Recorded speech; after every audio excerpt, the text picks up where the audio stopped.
আপনারা দেখছেন যুগবীক্ষণ, যুগের সাথে মানুষের পাশে সর্বদাই। জীবন মোদের রক্তে গড়া প্রাণ, জীবন বাঁচাবো রক্ত দিয়ে, করব রক্তদান। রক্তদান এক মহৎ দান, জীবন দান। এই আদর্শেই উদ্বুদ্ধ হয়ে টালিগঞ্জের রসা শক্তি সেবক সংঘ এক মহতী রক্তদানের আয়োজন করেছে। বর্তমান হাইটেক যুগে দাঁড়িয়েও রক্ত তৈরির কোনো বিকল্প পদ্ধতি আবিষ্কৃত হয়নি, তাই রক্তের তীব্র আকাল মেটাতে একমাত্র ভরসা এই রক্তদান শিবিরই। প্রতি বছর রসা শক্তি সেবক সংঘের এই রক্তদান শিবিরে বিভিন্ন জায়গা থেকে বহু মানুষেরা এসে স্বেচ্ছায় তারা তাদের মূল্যবান রক্ত দান করেন। এই বছরও তা ব্যতিক্রম নয়। ইতিমধ্যে 200 জন মানুষ স্বেচ্ছায় তাদের মূল্যবান রক্ত দান করেছে। বহু জায়গা থেকে বিভিন্ন মানুষেরা ধীরে ধীরে আসছেন এখানে তাদের মহা মূল্যবান রক্ত দান করতে। আমি আমাদের ক্যামেরা পার্সনকে বলবো সেই দৃশ্য আমাদের দর্শকদের উদ্দেশ্যে তুলে ধরার জন্য।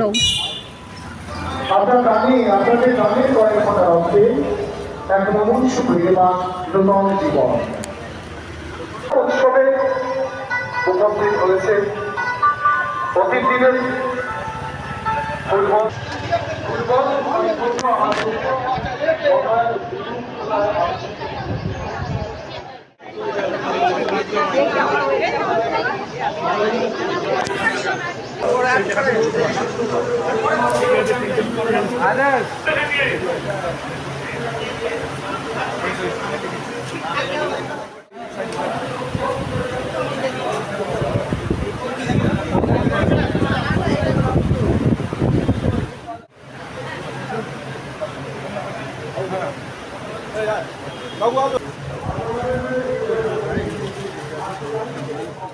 নমস্কার, আপনারা দেখছেন যুগবীক্ষণ ডিজিটাল নিউজ।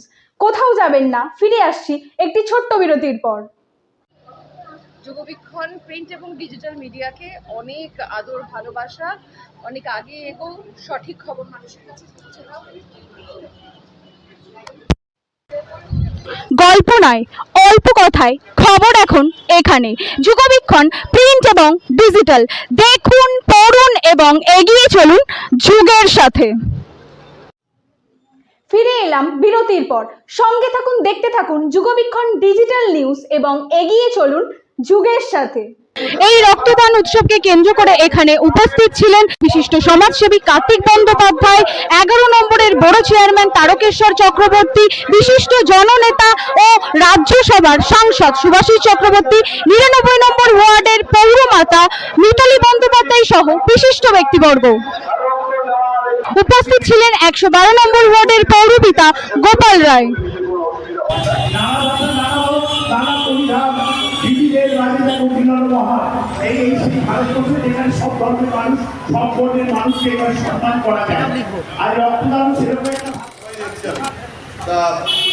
উত্তম মন্ডলের নেতৃত্বে প্রত্যেক বছর এখানে রক্তদান শিবির হয়। দেখুন, সবার আগে আমরা মানুষ হিসেবে সমাজের প্রতি আমাদের দায়িত্ব এবং কর্তব্য আছে। সেই দায়বদ্ধতা থেকে প্রত্যেক সুস্থ সবল মানুষের বছরে এখন কথা বলে নেব এখানে উপস্থিত রক্তদাতাদের সঙ্গে। নমস্কার, যুগবীক্ষণ ডিজিটালে আপনাকে স্বাগত। কোথা থেকে এসেছেন আপনি? আমি রেনিয়া 30 থেকে এসেছি। এই রসাতেই রক্তদান শিবিরে প্রতি বছরই কি রক্তদান দিয়ে থাকেন? প্রতি বছর দিয়ে গেল। রক্তদান একটি মহৎ দান, জীবন দান। এই রক্তদানেতে নিজেকে সামিল করতে পেরে আপনার কেমন লাগছে? এই রক্তদানে আমি নিজেকে সামিল করতে খুবই ভালো লাগছে, কারণ আমার রক্ত যদি কারোর কাজে লাগে, এর জন্যই আমি প্রত্যেক বছর এই রক্তদান শিবিরে আসি। আজকের থেকে না, বিগত 12 বছর ধরে আমি রক্তদান শিবিরে আসি। আর খুবই বড় সড়ো রক্তদান শিবির, এই রক্তটা মানুষের কাজে লাগে বলে আমি রক্তটা দান করতে আসি। মহৎ একটি দানেতে নিজেকে সামিল করতে পেরে কেমন লাগছে? ভালোই লাগছে। মানে আমাকে এখানে একজন দাদা আছে, আমি এর আগেও দিয়েছি এখান থেকে। আচ্ছা, তো এখানেই দিই, আমি আবার বন্ধু বান্ধব সব এখানেই দিই। আচ্ছা, ধন্যবাদ। রসা শক্তি সেবক সংঘ থেকে ক্যামেরায় সুরজিৎ কবিরাজের সঙ্গে তিস্তা মণ্ডলের প্রতিবেদন, যুগবীক্ষণ নিউজ।